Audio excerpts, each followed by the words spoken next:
All right, so we begin with the most important part of this entire course. Before we talk about compatibility or timing or who the universe has for you, we have to ask a deeper question. Who are you when nobody is watching? And what part of you still making choices from fear, protection, or survival? This is where we meet the tree guardian of your shadow, Pluto, Chiron, and the 12th house. These are not light topic, but they are your doorway to wholeness. Yeah, Pluto has a super bad name, but in your chart is not here to ruin you. It's a key. It carries a dark energy, but Pluto is not that dark energy. It is a portal for you to go through, which will most likely be very unpleasant and very terrifying. But when you go through it, you will say, oh my God, I'm so happy I'm done with this. Pluto is the part of life that keeps happening to you. It shows where the pain never seems to change, because that part of you hasn't been reborn yet. It's usually the part of your life that you're hiding from, the abandonment that you swore you were over, the silence that you're sitting instead of speaking up, the part of you that still says, I'll just handle it alone.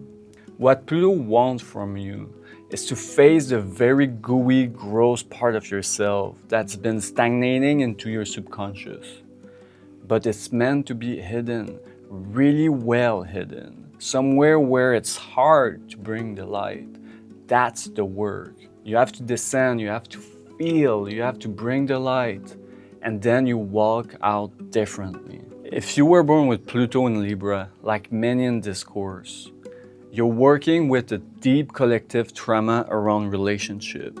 You carry the story that love means abuse, manipulation, or imbalance.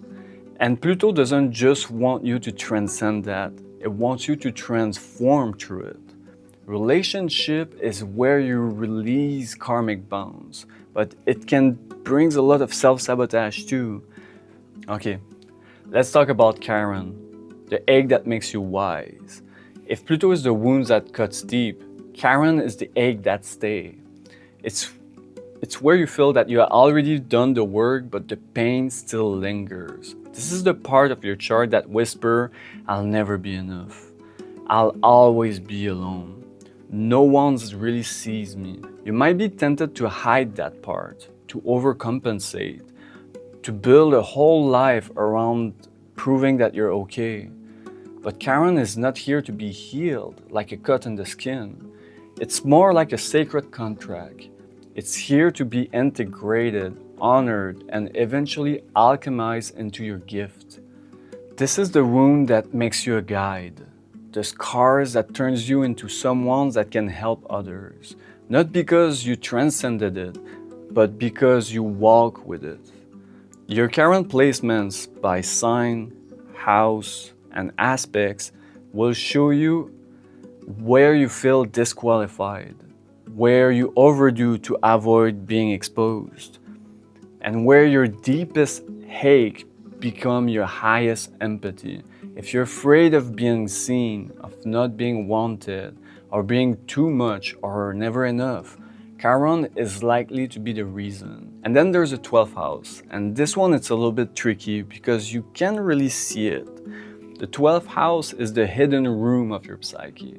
It's where your dreams, sabotage patterns, addictions, and ancestral echoes live. It's like an attic with forgotten ghosts, but it's also your sacred library of intuitive wisdoms. Even if your 12th house is empty, it's never silent.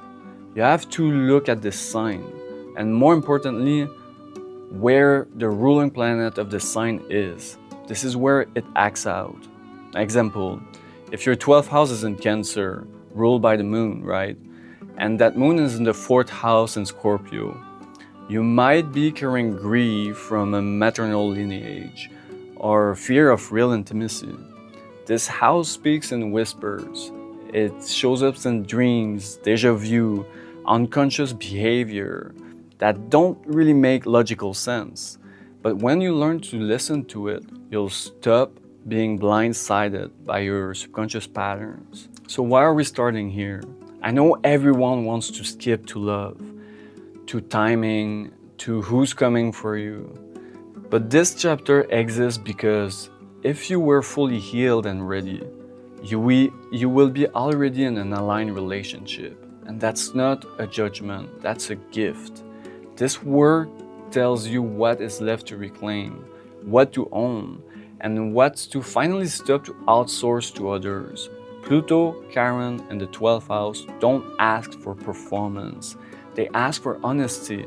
And what you find in this tree placement will change the way you love forever. Alright, so how to interact with Maya from here?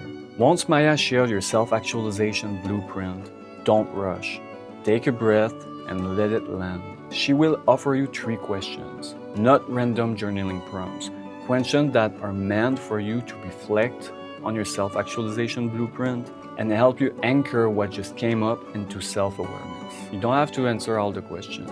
Just pick one, type your answer, and let Maya reflect that back to you. And you can go deeper with her if you want. But don't skip ahead. When you're ready, she will offer you to go to the next chapter. If you ask something like, what about my ex? Or will someone show up? Or is this person the one? She will gently remind you that you will find more information in the following chapters. For now, let's keep it to self-actualization, and you will find the answer that you're looking for in the next chapters. We do this so your nervous system stays on track, and we don't bypass the medicine. So remember, Maya is not a predictive bot. She's here to reflect your truth and help you come back to the part of you that already knows. So go slowly, be honest, and let your chart speak. This is the most important part of your journey.